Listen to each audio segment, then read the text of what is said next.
Hi my loves, welcome back to my channel. In today's video, we will go into channel some messages from your person.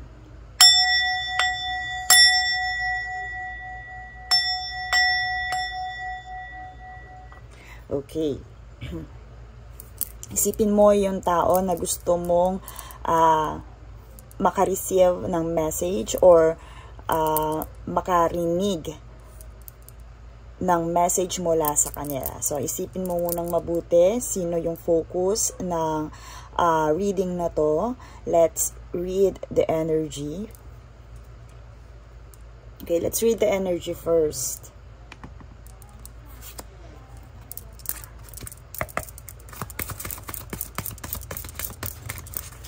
Okay.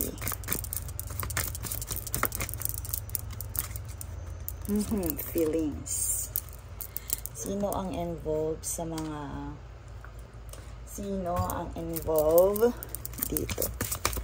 Okay, think of a person or sabihin natin kung ikaw ay family. Fourth house. If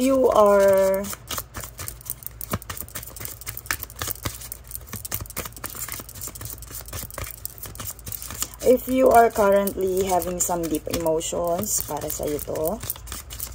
Palakatanin natin kung kanino, para kanino talaga yung reading na to. If you are having some thoughts and many words to share, para sa iyo din to. And of course, kung ikaw ay sabihin natin nagbabalance out ng mga bagay-bagay, need ng balance and harmony, para sa'yo din to. You are currently feeling this because someone or some messages needs to hear right now. You need to hear some messages right now. So,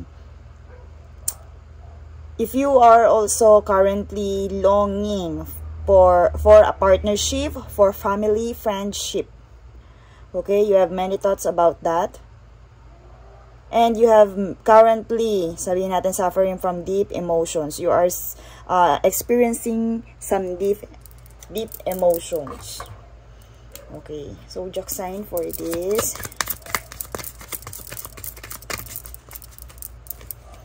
Okay, if you are a Cancer emotions ulit. Cancers, Pisces, water sign. Yes. Libra. Okay, air and water sign energy. So, yung, if you are currently, tama, ito. 2 times nating na-receive yung Libra. So, ang focus ng energy nito is more on love and partnership. Also, more about relationship and compassion. Okay. Feelings.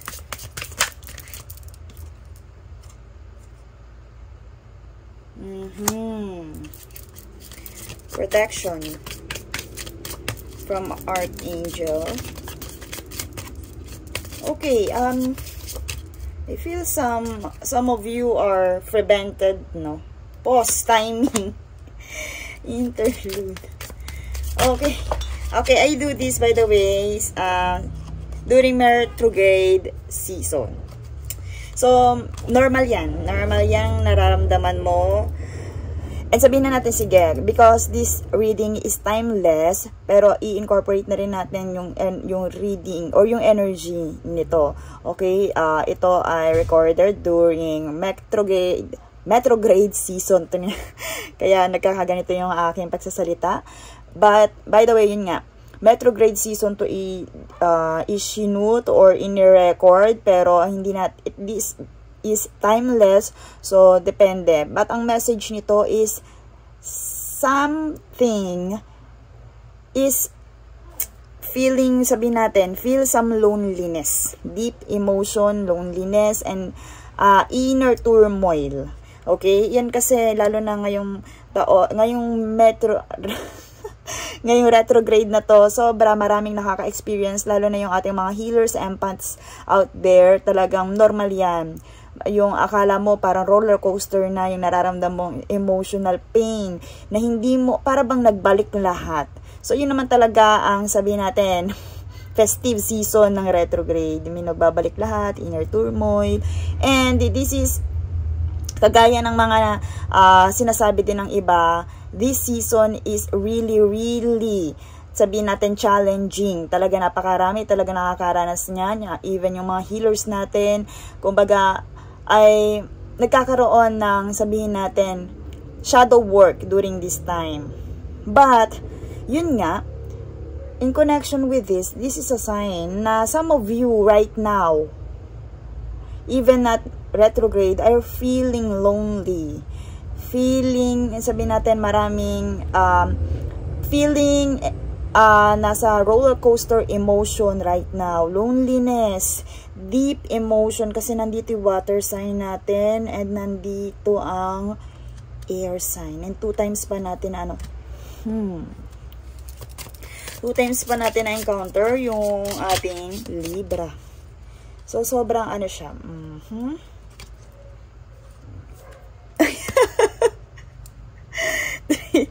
Bakit ako natatawa? Tingnan nyo yung ating situation right now.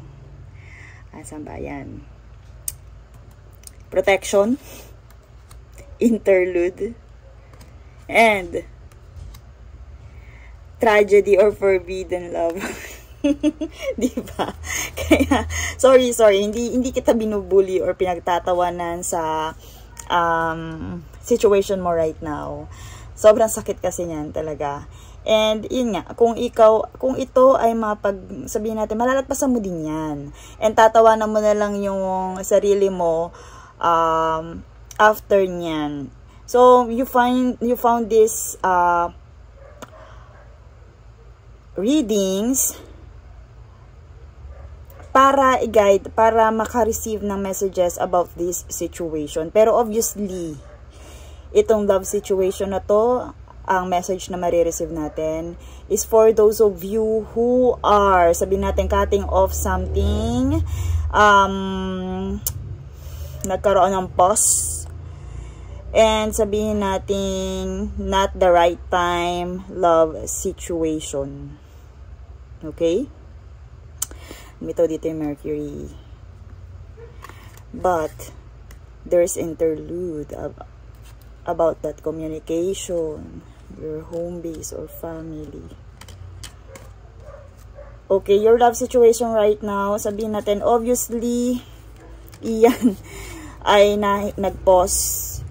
The timing is not right. And this situationship, sabihin natin, forbidden love. Oh my gosh. But, kung yun nga, seriously, sobrang heavy kasi ng energy na to. Sobrang, alam niyo yung, sabi ko nga, yung energy reading na to ay sabihin natin, ayan na nga yung sa retrograde season, kung ano man yung time na napanood mo to, ganun ka-heavy yung nararamdaman mo right now. But always remember, eto si Archangel, kung ano man nangyari ngayon sa situation ninyo, sa relationship ninyo, sa friendship ninyo, or family, always remember your angels and guides are giving you protection. Okay, your angels are your angels and guides are giving you protection from this situationship. Maaaring hindi pa ito ang oras kasi nagkaroon ng pause or timing. Maaaring ito, sabihin na natin, may third party ba dito? Ito ay prevented from the divine. Okay. Sige, hindi na natin kailangan tanungin no? Ito ay sabihin natin, nakialam na ang si universe. This is divine intervention. Yes, napakasakit nun. Iyon yung bagay na parang hindi mo maiintindihan. Kasi, yung dahilan nun ay, kumbaga, parang hindi mo matanggap sa una. Dahil, mismong si divine na, yung parang kahit mahal na mahal mo, importante sa yung taong to, the divine intervene because they want to give you protection. This situationship is not good for both of you. This is forbidden. Yes, maraming matigas ang ulo natin collectives yan sasabihin. Syempre, mahirap tanggapin. Interlude. Ayan, take time. Your angels and guides are telling you to take time out for this. To explore something about yourself. Maaaring ginawa yan, nangyari yan, or nag-intervene na si Divine because you are currently need some balance and harmony with yourself. Because nandito nga si Libra, 2 times siya. Balance and harmony. And ibig sabihin din ito, yun nga, nag-interlude sa partnership, sa relationship, sa situationship. And some of you are, sabihin natin, are telling you to focus on your family or your home base right now. Pwedeng nagkaroon ka ng imbalance sa iyong pamumuhay. Pwedeng itong situationship or relationship na to ay nag-cause sa'yo na hindi maganda. Kaya your guides are telling you to pause for a while. Okay? Sabi ni Divine, sabi ng universe, kailangan muna nilang makialam. And they are showering you lots of blessings. But sabihin na natin nandun ka sa emotional pain right now habang naririnig mo to. Pero yun nga, one thing is for sure, ito ay may dahilan. May dahilan ang mga bagay-bagay ba't kailangan nyong maghiwalay. Is this forbidden love is, kasi, pause pa lang naman, di ba? Pause pa lang nakalagay. The timing factor is not right. So, right now, harmful yung situation na to, yung relationship na to sa'yo. Kaya, ito ay divine protection.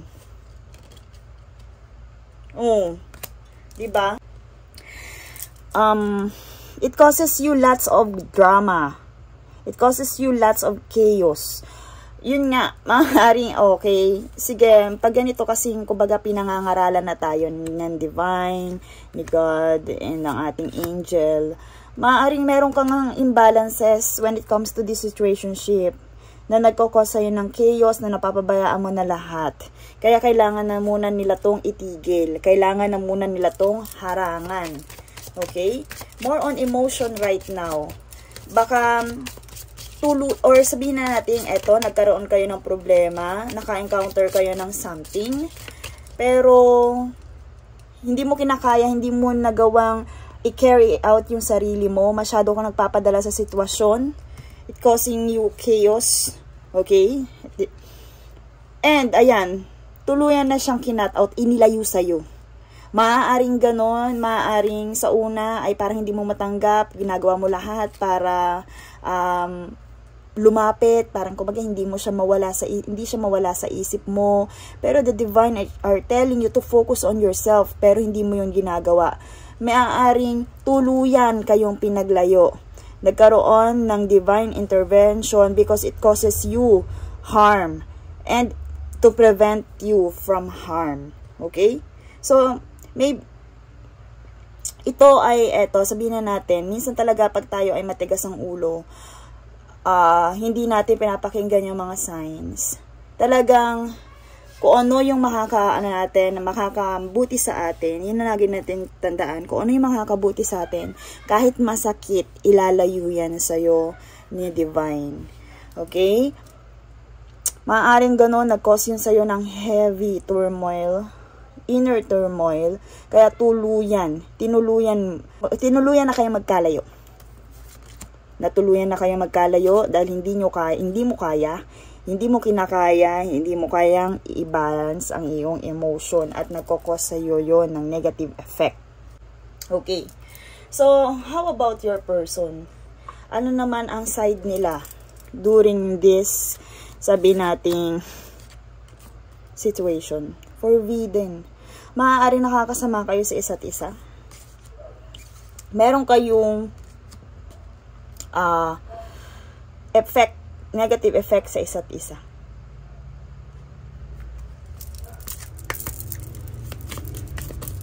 Meron kayong negative effect sa isa't isa. Maybe masyado kang naging obsessed dito sa situation na to or sa relationship na to, sa connection na to. Yes. Masyado mong inadmire itong, sabihin natin, connection nyo na to. Masyado ka ditong na-focus hanggang sa nagkaroon ka ng imbalances at nawalan ka na ng focus sa mga bagay-bagay.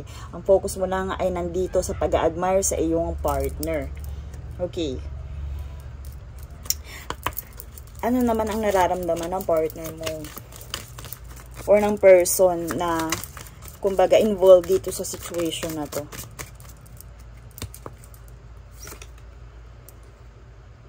Okay, I hide behind material things right now. I don't react when people mention you. I am not available. I wonder if you are happy without me.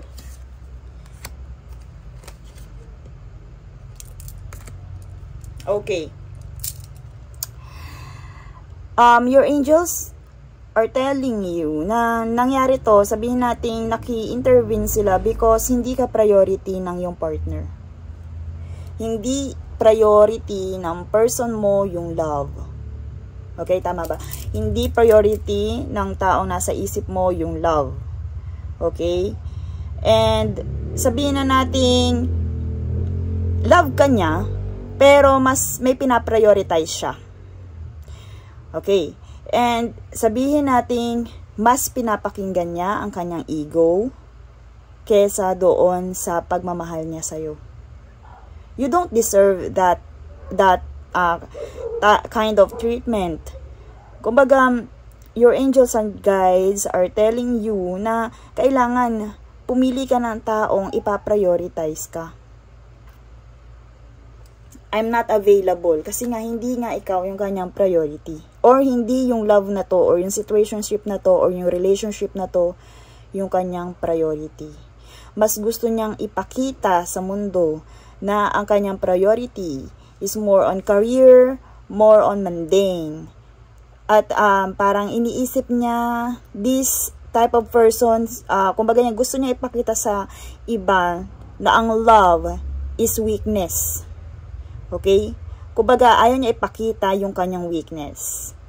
Pero, syempre, kumbaga, deep inside, worried siya. Maaaring ito, yung makapagpa-trigger sa kanya eh. Right now, hindi mo deserve. Ito yung energy dito, hindi mo deserve kaya to pinanghimasukan or pinakailaman na ng divine. And right now, ang magpapa-trigger, kailangan ng taong tumatrigger kung talagang ito ay, kung siya ay para sa'yo.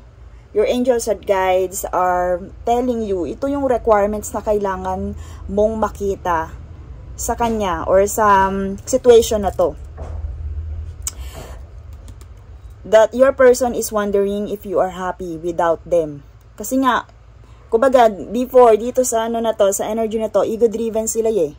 Pero once na pinakita mo na, kumbaga, nakakaya mo ng sarili mo, kasi nga, baka nga kaya nagkaroon dito ng post, nagkaroon ng harmful effects sa'yo, is masyadong ikaw. Sabi natin, di ba sa relationship, may chasing and running type of relationship. Maaaring ikaw yung nasa chasing na situation at masyado siyang, sabi natin, may tawag doon, na parang na overwhelmed, ganon.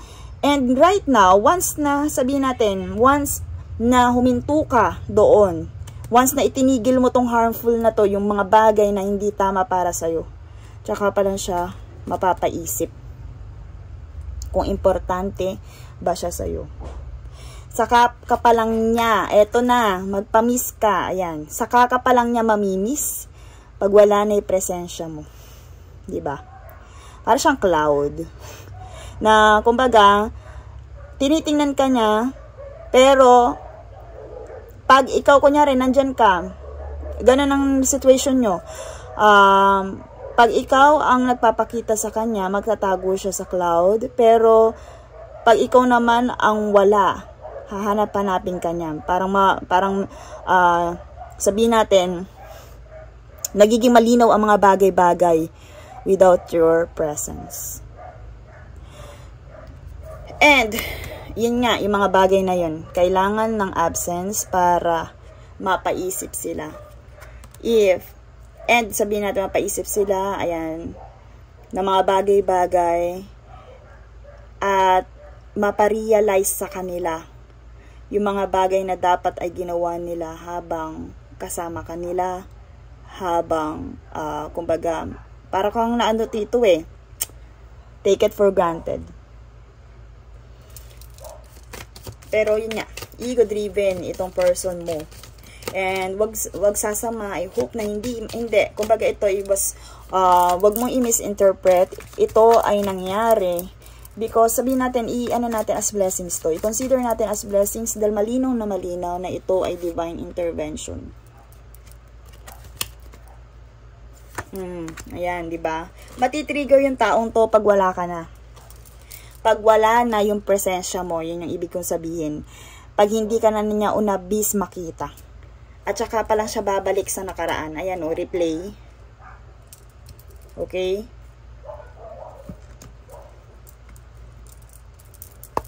So, right now, nasa emotion, kahit na sabihin natin, nasa deep inner turmoil, wag mong ipapakita sa taong to. Kasi habang ipinapakita mo yun, dito naman siya. They hide their feelings, they don't react. Pero once na nawala yung presensya mo, dun pa lang sila magkakaroon, no? Nasa sa'yo to, nakadepende lahat sa'yo, pero always remember, hindi mo deserve yung ganitong klase ng treatment. Kaya, eto, you are guided, you are protected. Pinoprotektahan ka ng yung angels. Sabihin natin, hindi yung taong to ang hindi mo deserve. Hindi mo deserve yung ganitong klase ng treatment and situation. Napakadami niyang wounds. Napakadaming wounds ng taong to na kailangan pa niyang i-heal, okay? Pero iyon ay, kumbaga, wala ka na doon. Hindi mo na kailangang makialam doon. Nasa sa kanya yon. I think, ayan, diba? Kumbaga, nandito na, I'm not available. Siguro, marami siyang wounds. Right now talaga, eto, this is not a perfect timing. I'm coming, trust. Yes, kung makakaya niya itong phase na to na kung saan kailangan niya talaga sa journey niya na kailangan niya talaga ng more and more sabihin natin healing and lessons. Okay. Sabihin natin, wag mo namang isipin na hindi ka naging mahalaga sa taong to. Pero yung taong to kasi sabihin natin red flag siya. Red flag siya padating sa'yo. Okay? And yun nga, right now, hindi siya ready, hindi siya available. Sabihin natin, hindi siya selfish. Kumbaga, aminado siya sa sarili niya na hindi mo siya deserve.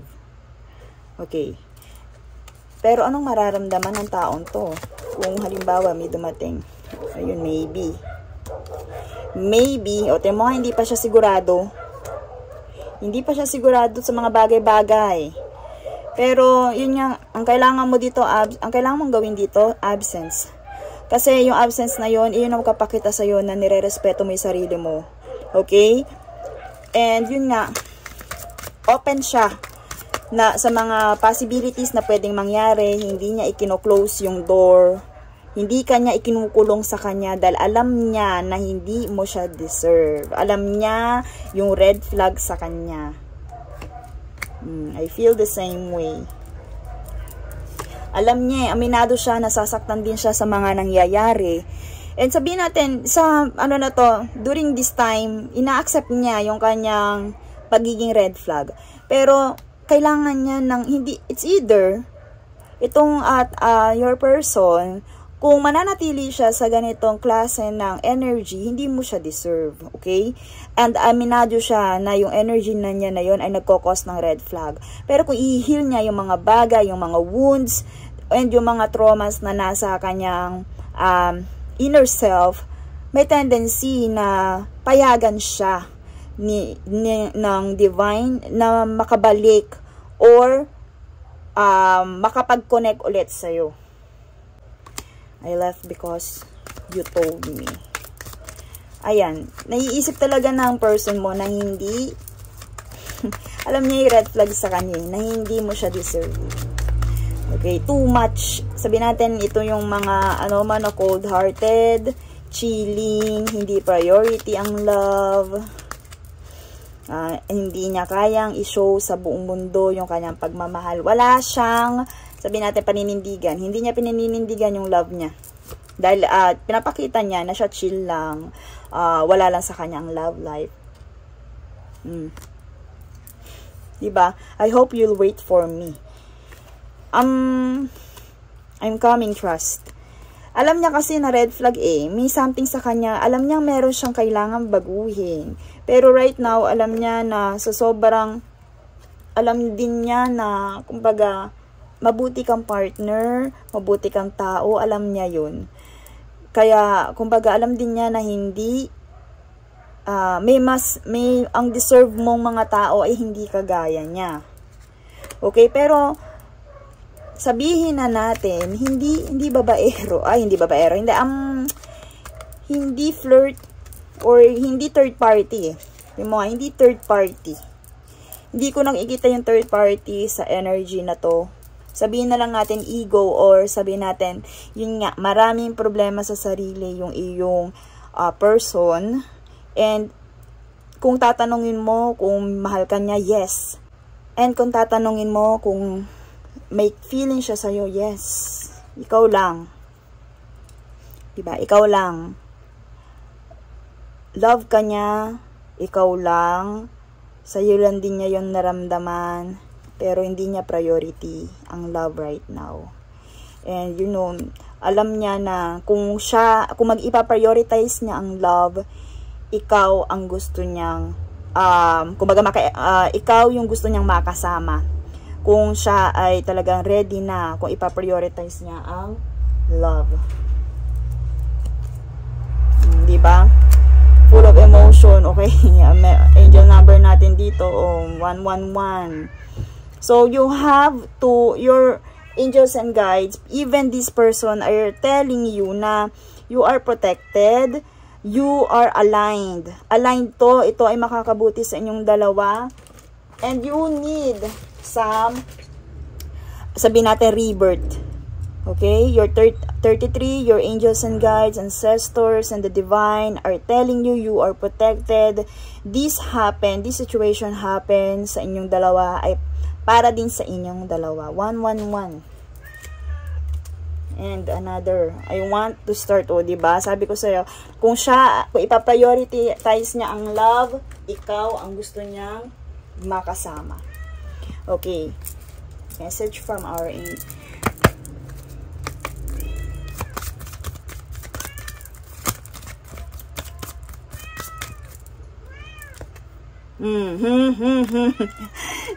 Worth waiting for. Okay, divine timing, darating yan sa inyong dalawa. Pero magtiwala. Kailangan nyong magtiwala. Kailangan mong magtiwala. This connection is worth waiting for. But personally, kung ako ang hihingan mo ng advice, enjoy this moment. Enjoy this moment, alagaan mo ang sarili mo. Kung may mag-entertain, kung meron darating na tao sa'yo, sige, i-analyze mong mabuti. Makikita mo yung sign. Pero, right now, yung energy ng taong to, hindi mo siya deserve. Pero once na nag-heal siya, pero hindi natin alam kung willing nga siya. Kung kailan to. Worth waiting for naman. Pero it's up to you pa rin, it's up to them kung willing sila na gawin yun. Yung mga bagay-bagay na yun. Okay? Worth waiting for kung level up ang energy ng person mo. Okay? So, that's all for this reading, my loves. I hope you really understand why this situation is happening to you. I am sending you lots of healing and love, my loves. And see you in my next one.